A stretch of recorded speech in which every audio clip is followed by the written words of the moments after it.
Welcome, truly welcome to you, our cherished students. I'm going to say it's going to be very hard to let go of you, and you remarkable people who support them all you family members and friends, including honored guests, Kim Bruneschultz, and also Vice President Marianne Villarreal. Welcome also Bamba Marilé and your music with its gorgeous history of resistance. So yes, another round of applause. My heart's in my hand, and my hand is pierced, and my hand's in the bag, and the bag is shut, and my heart is caught. So writes Jean Genet, and my heart is caught. I am pierced, I am compelled, I am lured inside your company. Now, there's something we say whenever we gather so as to set the frame for our welcome. Our new university president began his own inauguration with the words I will share.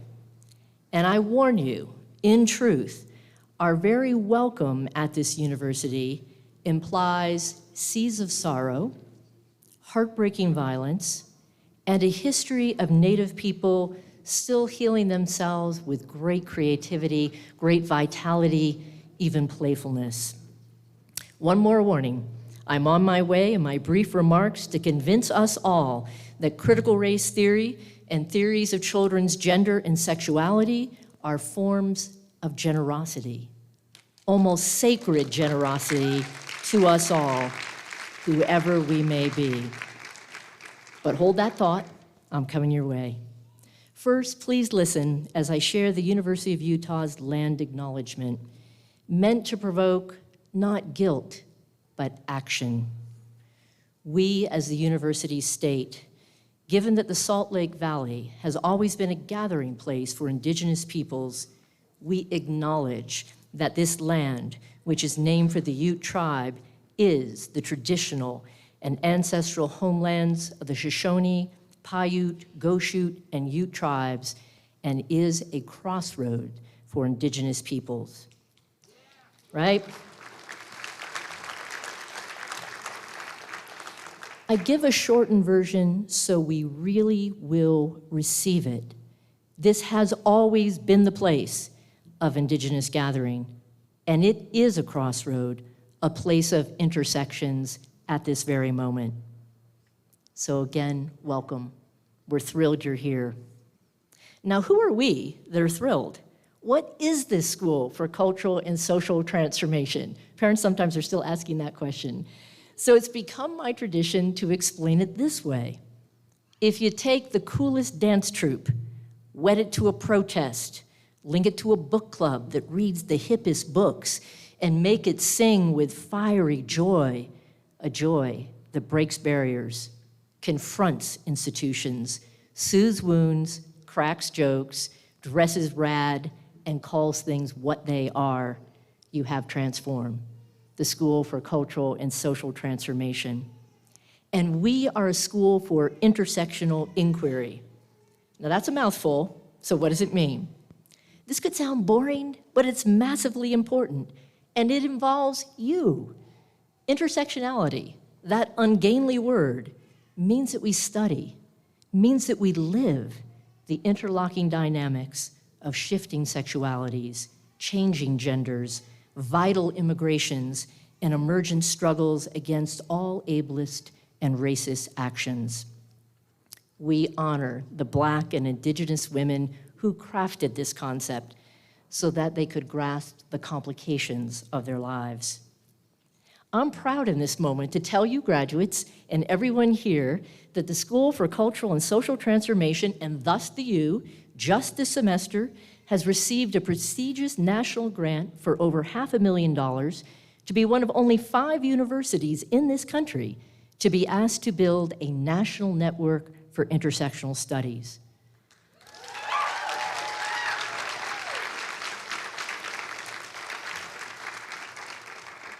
Dare I say that your degree from the U just became more profound?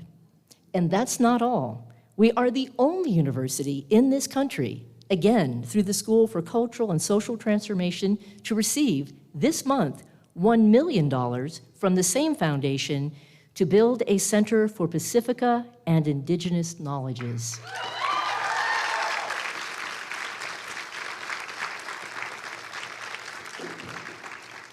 again to act on the ways the Pacific Islander forms of knowing cross-connect with Native American wisdoms and ways of being. Which takes me now to critical race theory, CRT, and theories of children's gender and sexuality as forms of generosity, intersectional generosity. And I just want to say in this section, because you're going to hear me embracing histories of suffering, I think hopefully we all know nobody is ever reducible to the history of their suffering, right? Histories of suffering also gather joy, gather wisdom, gather playfulness in their ways, and our other speakers are going to get to that very point. Now, if there's something I know from religion, from my 3 years of divinity school, is that religions intensely honor histories of suffering as sacred to behold. The religions I've studied, Judaism, Christianity, and Islam, most of all, ask us to acknowledge, understand, truly face how histories of violence have shaped who we are and what we have to change. Christianity's symbol is literally a man nailed to a cross. Strikingly, in these religious contexts, quite unlike those opposing CRT, no one worries that guilt is in the mix, since guilt is not the ultimate point of facing these histories. Action is. Critical race theory treats us as generously as religion treats us. It presumes we will not fear to confront human suffering caused by human failings and bad human systems. It presumes our tenderness toward one another. It says, fear not, we know we can change. Let me now share how CRT and our gendering of children intersect each other. Question for you, do you know the history of the concept gender, which has so dramatically formed you? As you sit here now, your posture in these chairs, the clothing that you wear, the swooping of your hair, the names that you bear, have all been shaped by gender. Can you, in this moment, feel its enormous shaping effects on your individual history, even if you now refuse your given gender, which I do? Here's my big claim that I want you to consider, and it just may explain why people are unjustly fighting CRT and knowledges of gender. Here's my point. US racial histories are the most stunning proof against there being opposite sexes, and thus two genders, man and woman, in this country. You can also feel free to disagree with me. I'm a professor, I expect disagreement. But just think about it. Since the 13 colonies, this country has made legal and often biological distinctions, however bogus, between at least 6 categories to begin with: white man, white woman, black man, black woman, native man, native woman, joined by other sexes and other territories. There can be no opposites with 6 or more sexes. Due to the US system of race, no one exists as a man or woman. The opposite sex is a phantom concept. Nobody lives it. Yet it's had consequences, to put it mildly, for this country's dealings with race. Take just one example, an example that really hits home here. You know the infamous phrase that justified Indian boarding schools in the late 19th century into the 20th century. It's a very violent phrase, and I bet you have heard it many times. Kill the Indian, save the man. That was produced in an educational context. According to this thinking, the Native man is not a man. The only hope for his sexual future and Native women's future was their being killed in spirit and in culture. And they would be killed into being men and women, and school would do the killing. Yet the game was rigged. Failed assimilation was nearly guaranteed, as we know, due to skin color, blood quantum rules, and graduation rates. Truth be told, most didn't graduate because corporal punishment and sexual assault were common in the schools. For this reason, it was presumed that Native people could not achieve, put that in big quotation marks, could not achieve the sexual stylings of white men and women, and thus became failed opposites in the eyes of whites. Now, we of course know that everything in Native history defies this history. We know what was happening inside communities themselves, tremendous powers of self-healing. But to this day, gender norms are white norms. All of which brings me to the concept of gender. Now, just for 1 second, ask yourself in your head, you will not have to take a quiz, I will not take any hands, what year do you think the concept of gender was born? All right? Don't have to call it out, just think in your head and you'll see if you're right. When was the concept of gender born? As it happens, in 1950. So if you guessed the year 1950, you were right. Oh, my friends, if there were time today, which there isn't, you may be happy for, I would tell you the history of this concept. It's a wild story, one that stunningly shows how your gender, everyone's gender in this room, owes its history to intersex and transgender kids. These are kids, largely white kids, and actually for a whole series of racist reasons, but largely white kids who caused a crisis in the medical belief that there are two sexes. As a result, the concept of gender was created to save the crumbling notion of binary sex.